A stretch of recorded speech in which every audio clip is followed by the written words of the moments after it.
शुभम राठी। शुभम राठी जी। शुभम राठी, मुझे ये बताइए कि आप लोग आंदोलन कर रहे हो और यहाँ स्टेडियम बन गया और पूरा भारत स्वागत कर रहा है। स्टेडियम बनाया तो है ना, केवल नाम ही तो बदला, स्टेडियम तो बना हुआ था, बाकी पुराने वालों का फीता कट रहा है। अच्छा। और क्योंकि इन्हें पता है हमारे जाने बाद तो कोई पुलिया भी नहीं बनाएगा, हाँ। तो इन्होंने सोचा कि खुद ही कर लो कुछ ना कुछ। अच्छा। तो हम तो सोच रहे हैं नोबेल भी खुद ही दिलवा लो, भारत रत्न का भी इंतजाम करो, कैसे न कैसे हो जाए तो करो अपना। ये है, और 2-3 जगह का नाम बदलो, क्योंकि ये तो कोस के तो यहाँ पर आए थे कि कांग्रेस ने साहब सड़कें अपने नाम पे कर ली, स्टेडियम अपने नाम पे कर लिया, ये अपने नाम पे कर लिया, राजीव गांधी ने कर लिया, इंदिरा गांधी ने कर लिया। अब ये काम कर रहे हैं जिस चीज़ की ये गाली देते आए थे 70 साल की, इन्होंने 7 साल में वो काम कर लिया कि 70 साल में जो उन्होंने लूट के बनाया, चाहे वो लूटा या बनाया, वो इन्होंने 7 साल में सब बेच के बराबर कर दिया। हो सकता है अभी मोदी ने उसके बारे में कुछ बोला नहीं है, स्टेडियम के बारे में, उनके जो चाहने वाले हैं वो तो अब भी कुछ बोलने को रह गया है क्या? अब भी कुछ बोलने को पहले मंदिर बना था तो उसमें तो बोला था। तो मंदिर में इनका क्या योगदान था? जिनका योगदान था उनको बुलाया भी नहीं बेचारों को। मोदी के नाम का एक मंदिर बन गया था भारत में, आपको मालूम होगा। जी। गुजरात के अंदर, तो उसको बंद करवा दिया गया था, हटवा दिया था उसने। वो तो अब मजबूरी बनी, अभी क्या इतना बड़ा ढकोसला भी करवाएंगे कल को, अपने आप को क्या सिद्ध करना चाह रहे हैं? ये जो आसाराम जी के और क्या नाम है राम रहीम के आश्रम खाली कराएं, इसमें बैठेंगे क्या जाके? प्रधानमंत्री को ये वो तो नहीं देता है, शोभा तो नहीं देता है। ये तो थोड़ा देखिए, पब्लिक तो मोदी के साथ है ना। तो कौन सी पब्लिक है? क्यों? कौन सी पब्लिक है साथ, ये बताओ। कौन विरोध कर रहा है? खाली आप ही विरोध कर रहे हैं। और ये जो है महंगाई हो रही है, पेट्रोल महंगा हो रहा है, कौन बात कर रहा है पेट्रोल महंगाई पर? अब ये बताओ कि अब आप जितने सवाल जनता से पूछने जाते हो, इसमें से कौन सी ऐसी मीडिया पिछले 7 साल में जिसने मोदी से जाकर सवाल किया हो? पिछले ऐसे 70 साल में ऐसा प्रधानमंत्री नहीं आया जिसने इंटरव्यू नहीं दिया हो, पहला आया है। जिसने कोई भी इंटरव्यू नहीं दिया, इंटरव्यू कौन ले रहा है? अक्षय कुमार। ये कौन सा तरीका है? ये सवाल तो जी न्यूज़ से भी है, मीडिया से भी है कि तुम्हारी इतनी हिम्मत नहीं है कि तुम जाकर प्रधानमंत्री से एक सवाल भी पूछ लो। आम जनता से तो आप भी पूछते हो, सब पूछ लेते हैं, जिसका मन करता है वो मुंह में को ठूस देता है माइक। एक आध बार मोदी जी के भी पूछो कि हाँ साहब बताओ कि ये कैसे है, क्या है। किसी की हिम्मत पड़ी है आज तक पूछने की? अमित शाह जी सवाल हिम्मत पड़ी कभी आपकी, या किसी की जाके पूछ लें? सुधीर चौधरी की हिम्मत पड़ी, पूछ लो अमित शाह से कि साहब ये कैसे हो रहा है, बताओ तो अगर हिम्मत पड़ी हो। टूल किट उन्होंने पूरा बताया था मीडिया में लाइव खड़े होकर कि किस किस तरीके से 50 करोड़ आदमी तक आपको अपना धार्मिक हिंसा फैलानी है या धार्मिक हिंसा की बात करनी है, बताया था टूल किट, वीडियो पहुंची होगी।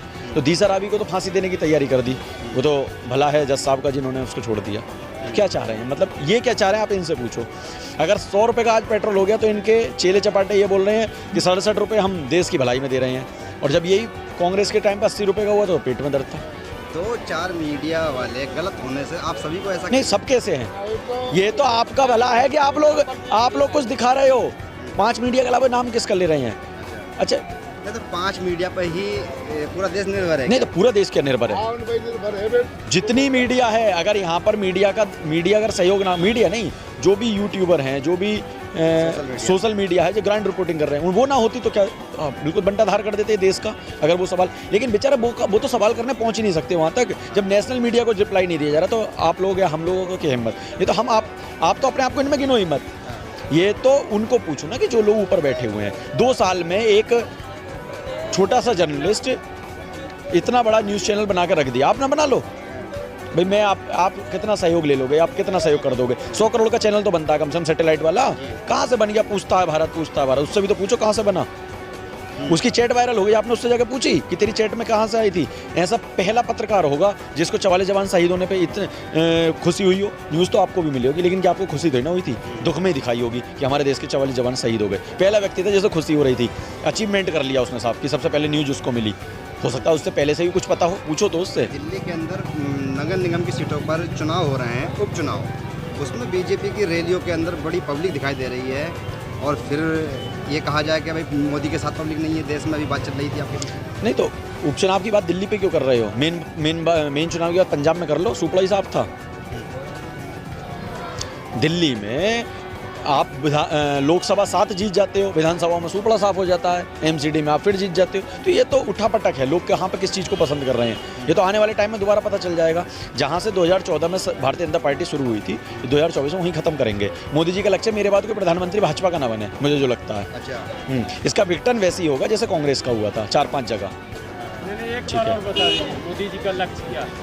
मोदी जी का लक्ष्य है कि मेरे अलावा अगला कोई प्रधानमंत्री भाजपा से ना बने। अच्छा, बस यानी उनका क्या लक्ष्य है। 50 साल का क्या होगा? अमित शाह जी ने कहा था अरे! 50 साल रहेंगे। इनके इन्होंने ठेका ले रखा 50 साल का, तो इनके ना पता कब दिल का दौरा पड़ जाए, क्या हो जाए, कुछ पता है क्या? अमीर नहीं पता, मैं घर जाते पे एक्सीडेंट हो जाए। ये तो ये जबरदस्ती के ठेकेदार बन रहे हैं। इनका तो ठेका इस बात का है कि हमारे बाद नाम ही नहीं होना चाहिए। मुझे तो डर है कहीं अगले कल परसों को जो नोट आए उस पर इनका फोटो ना आ जाए। तो डर इस चीज़ का चल रहा है कि इनका कुछ नहीं पता ये क्या कर सकते हैं। फिर भी किसान आंदोलन की तैयारी आगे की क्या है? नहीं, किसान तो ये तो कुछ भी चलाएं, ये अब ड्रामा चला रहे हैं, कोरोना दोबारा से आ रहा है। कोरोना तो इनके घर की चीज़ है, डिब्बे में बंद है, जब चाहो जब निकाल लो। इनका ऐसा सांप है, वो जब बीन बजाओगे तब बाहर आ जाएगा, कभी बीन बजा ले रखते हैं। आंदोलन अब करना पड़ेगा। नहीं, आंदोलन पे क्या पड़ेगा? अगर कोरोना वास्तविक है तो बंगाल चुनाव स्थगित करके ममता बनर्जी को दोबारा प्रधानमंत्री बना, वो मुख्यमंत्री घोषित कर दो। अब आप कहोगे कि संविधान नहीं, संविधान तो कभी भी तोड़ मरोड़ देते हैं, कल को फिर तुड़वा लो। ये तो रात रात में कर देंगे। अगर इनमें दम है तो बंगाल चुनाव स्थगित करो, जितने चुनाव है सब स्थगित करो। आंदोलन की तो बात की बात है, आंदोलन वाले कहीं नहीं जाने वाले। ये तो इन्हें तो जब कोरोना पीक पे चल रहा तब कुछ नहीं हुआ। कोरोना तो एक स्कैम है जो WHO ने मिलकर, इन्होंने चाइना ने सबने मिलकर कराया। इस पर करो जांच।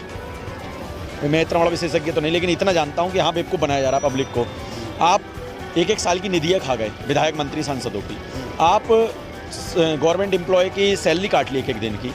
आपने जनता से रुपया ले लिया। पहली बार देश में वो 70 साल में पहला ऐसा प्रधानमंत्री है जिसने दूसरा खाता खुलवाया। भाई उसमें क्या दिक्कत थी? उसमें क्या दिक्कत? इसके बाद आपने उसके करा कि वो ITI के दायरे में नहीं आएगा, जांच हम उसका रिप्लाई नहीं देंगे। तो चाह क्या रहे हो ये तो बता दो। कौन सी ऐसी देशभक्ति का पाठ पढ़ाया था जिसका हिसाब नहीं देना है? राम मंदिर के नाम पर आप दोबारा से चंदा इकट्ठा कर रहे हो, उसके लिए बहुत सारे लोग, आपके ही लोग दूसरे लोगों को मुकदमा लिखवा रहे हैं कि ये फ्रॉड है, हम असली है। अरे तुम कौन हो जो चंदा इकट्ठा कर रहे हो? सीधे सीधे राम मंदिर के नाम का अकाउंट जारी करो, उसमें सीधे रुपए लो, क्या दिक्कत है? लोगों ने कोरोना में नहीं दिए, अब घर घर जाके जबरदस्ती आवश्यकता क्या है? उसमें कुछ लोग फ्रॉड भी पहुंच रहे हैं। तो ये तो एक देश को गुमराह करने का मुद्दा है कि जब चाहो जब कर लो। आपको क्या लगता है कि युवा अब गुमराह रहेगा या हटेगा इनसे? 7 साल हो गए, 14 करोड़ नौकरियाँ होगी इनके हिसाब से। ठीक है, स्टेट वाली अलग रही, कितनी मिली हैं आप मुझे बता दो। यूथ तो साथ दे रहा था ना? नहीं, यूथ साथ दे रहा था, अब हिसाब ले लेगा ना यार। अब इस समय बीच में कहाँ से हिसाब ले ले? चुनाव करा के देख लो। मैं तो कह रहा हूँ कि आप 2024 वाला चुनाव अगले महीने की अधिसूचना जारी करके करवा दो, पता चल जाएगा दूध का दूध पानी का पानी। बैलेट पेपर से चुनाव कराओ। लगता है यूथ को गलती हुई है? यूथ, अरे उस यूथ में तो मैं भी हूँ, वोट तो मैंने भी दिया है। अब गलती हुई है तभी तो यहाँ खड़े हैं। बिल्कुल, उसकी भरपाई कर रहे हैं? पूरी भरपाई करेंगे, मौका तो मिले। EVM का बटन तोड़ देंगे वोट डालते डालते, मौका तो मिले, तो वक्त बताएगा। बिल्कुल तैयार बैठे हैं।